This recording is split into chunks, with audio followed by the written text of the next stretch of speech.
Hello divine souls, मैं अपने YouTube channel पर आप सभी का स्वागत करती हूँ।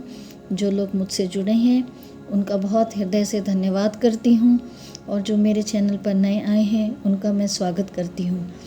अध्यात्म से जुड़े लोग तो जानते ही हैं कि 7 चक्र क्या होते हैं और उनका हमारे जीवन में कितना महत्वपूर्ण स्थान है।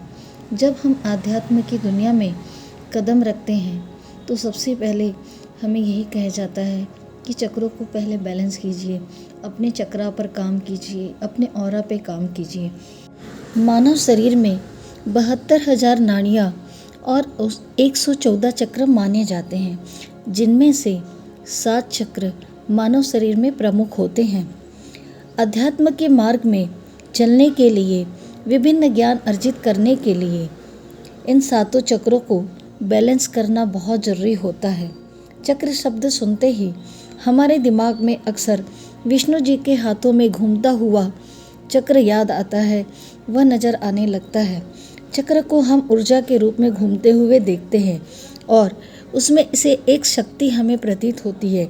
उसी तरह हमारे शरीर में जो 7 चक्र होते हैं वो 7 अलग अलग विभिन्न ऊर्जा के रूप में हमारे शरीर में विद्यमान है, जो कि मानव के लिए वास्तव में ऊर्जा का केंद्र है, जिसे 7 चक्र, 7 रंग, 7 बीज मंत्र के द्वारा दर्शाया जाता है। 7 चक्रों को एक्टिवेट करने के लिए हमें 7 रंगों पर ध्यान केंद्रित करना पड़ता है जो चक्र में बताए गए हैं, और उनसे जुड़े बीज मंत्रों का ध्यान करना होता है। उन मंत्रों की चैंटिंग करनी होती है, यानी कि जाप करना पड़ता है। ऐसा नहीं है कि हम घंटों तक मेडिटेशन करें चक्रों को बैलेंस करने के लिए। रोज़ कुछ समय दिया जाए। अलग अलग चक्र पे अलग अलग कार्य करना होता है। अलग अलग चक्रों पर जब हम कार्य करते हैं और उन्हें एक्टिवेट करते हैं तो हमारे ऊर्जा का स्तर अलग अलग होता है। शरीर की विभिन्न मानसिक व शारीरिक जो समस्या होती है उनको ठीक करने में ये चक्र हमारे बहुत सहायक होते हैं।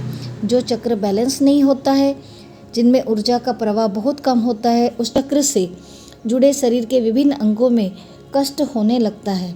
हमारी सोच का स्तर भी हमारे चक्रों पर प्रभाव डालता है, जैसे हमारे भावनात्मक विचार, गुस्सा, चिड़चिड़ापन, डिप्रेशन, इस तरह की कई घटनाएं चक्रों को प्रभावित करती है।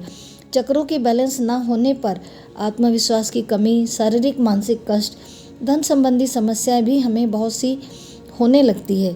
हमारे जीवन में चक्रों का बहुत ही अधिक महत्व होता है, अतः सर्वोच्च जीवन हेतु सभी चक्रों पर कार्य करना सर्वोत्तम होता है। प्रत्येक चक्र में मेडिटेशन, बीज मंत्र, अलग अलग प्रकार के थेरेपी का प्रयोग करके एक्टिवेट करने का अलग अलग तरीका है। हर अध्यात्म गुरु अलग अलग तरीके से मार्गदर्शन करते हैं। आप जिस भी मार्गदर्शन के द्वारा अपने आप को कनेक्ट कर पाते हैं, उस तरह से करके अपने मेडिटेशन को करिए, अपना ध्यान केंद्रित करिए और अपने चक्रों को बैलेंस करिए। जब हम चक्रों पर काम करते हैं और हमारे शरीर में ऊर्जा का स्तर बढ़ता है तो हमारी ज़िंदगी पूर्णतः परिवर्तन हो जाती है। आज इस वीडियो के माध्यम से आपने जाना होगा कि 7 चक्र हमारे जीवन के लिए कितने महत्वपूर्ण हैं, जिसके एक्टिवेट होते ही हमारे जीवन की समस्याएं खत्म होने लगती है। शरीर ऊर्जावान हो जाता है। कई बीमारियों से, कष्टों से, मानसिक कष्टों से हमें मुक्ति मिलती है। मैं आशा करती हूँ ये जानकारी आपको अच्छी लगी होगी। अपने 7 चक्रों पर अवश्य कार्य करें और अपने जीवन को सर्वोत्तम बनाएं। मुझसे जुड़े रहने के लिए मैं आप सबका दिल से धन्यवाद करती हूँ। ईश्वर आपको सुख, समृद्धि, ऐश्वर्य, मानसिक शांति प्रदान करे। अपना साथ और आशीर्वाद यूं ही मेरे साथ बनाए रखे। आप सभी का बहुत बहुत धन्यवाद।